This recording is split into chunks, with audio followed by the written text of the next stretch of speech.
भाजपा के राष्ट्रीय महासचिव कैलाश विजयवर्गीय अपनी बेबाक बयानी के लिए जाने जाते हैं। वहीं अब की बार उन्होंने दिग्विजय सिंह और कमलनाथ को राजनीति से संन्यास लेने की सलाह दे दी है। वहीं इन्हीं तमाम जानकारियों के लिए चलिए अब जुड़ते हैं कांग्रेस से शैलेश गर्ग और बीजेपी से सुमित मिश्रा से और जानते हैं इनकी राय। देखिए, सबसे पहले मैं कहना चाहूंगा कि कमलनाथ जी आज 8 से 9 बार के सांसद हैं। जी। मध्य प्रदेश के मुख्यमंत्री के रूप में 15 महीने जो उनके थे वो ऐतिहासिक रहे। और 17 साल जो बीजेपी के हैं, जो आपको मालूम सत्यानाश कराया इन लोगों ने मध्य प्रदेश का, जी। उस पर वो 15 महीने कितने भारी पड़े हैं। आज भी बीजेपी जो इतनी मेहनत करना पड़ रही है, और अनर्गल बयान जो शिवराज सिंह चौहान कहते हैं मैं गाड़ दूंगा, खत्म कर दूंगा, कैलाश विजयवर्गीय उनकी उम्र पे बयान देते हैं। उनकी उम्र और जितनी है उनका उतना ही ज्यादा तजुर्बा है। और मध्य प्रदेश को किस तरह आगे बढ़ाया जाएगा, दिग्विजय सिंह जी ने 10 साल इस मध्य प्रदेश के ऊपर मुख्यमंत्री के रूप में राज किया। जी। 2003 तक उनकी सरकार रही। कई जनहितैषी कार्य मध्य प्रदेश को आगे बढ़ाने में उनने योजनाओं में काम किया।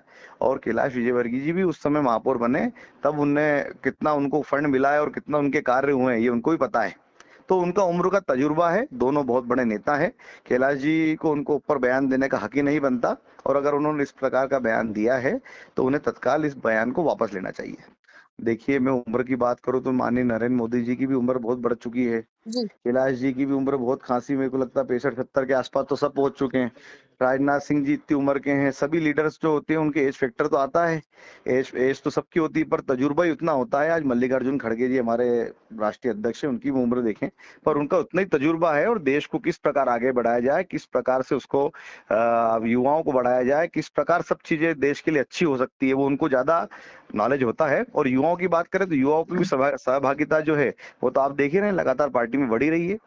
हमारे जीतू पटवारी जी हो या हमारे उमंग सिंगार जी हो, जितने बड़े नेता हैं वो उनको उनकी जिम्मेदारी मिली रही है। जी। आप देखिए, 10 वर्ष मनमोहन सिंह जी के रहे, 2004 से 2014 तक देश कितना आगे बढ़ा ये सबने देखा है।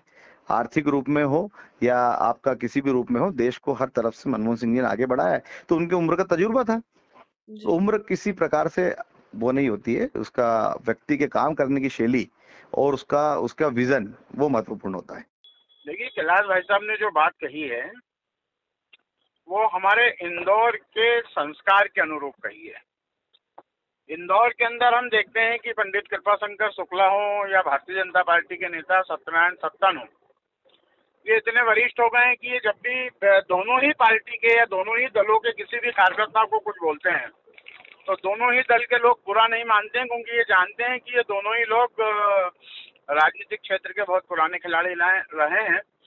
तो इसलिए माननीय कैलाश जी ने जो बात कमलनाथ जी और दिग्विजय सिंह जी के लिए कही है, उसके लिए भी उन्होंने उपयुक्त उसी संस्कार के तहत कही है। और जिस प्रकार से दिग्विजय सिंह जी लगातार अनर्गल बयानबाजी कर रहे हैं, जिस प्रकार से कमलनाथ जी जो भी शिवराज जी योजना बनाते हैं उसमें सीधे बढ़ाकर उस योजना को हमारी सरकार आएगी तो हम ऐसा करेंगे, तो ये इस प्रकार से जो इनकी राजनीति जमीन खिसक गई है दोनों लोगों की। और इनकी ही पार्टी के नेता जीतू पटवारी के समर्थक भोपाल में नारा लगाते हैं कि ना चलेगा राजा और ना रहेगा व्यापारी, आ गया है जीतू पटवारी।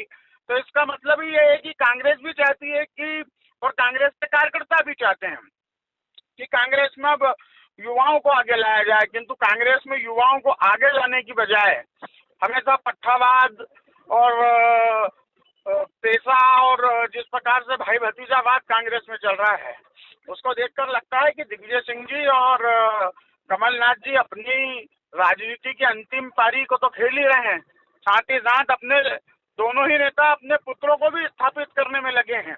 और इसी की परिणति में उन्होंने, हमने देखा और मध्य प्रदेश में जो घटनाक्रम घटा वो शायद जयवर्धन सिंह जी और नकुल नाथ जी को स्थापित करने के लिए ही षड्यंत्र पे षड्यंत्र किए जा रहे हैं दोनों नेता। और दोनों ही नेता अब अपने राजनीति के अंतिम पड़ाव पर अपनी अंतिम पारी खेल रहे हैं। तो हमारे यहाँ कहा भी जाता है कि जब लो बुझने वाली होती है तो दिया जब बुझता है तो लो ज्यादा फड़फड़ाती है। तो ये दोनों ही अपने अंतिम दौर में है। मेरा उनसे आग्रह है कि माननीय कैलाश जी की बात का अनुसरण करते हुए वे राजनीति से संन्यास की ओर रहें और राजनीति में व्यक्तिगत आरोप प्रत्यारोप से बचें।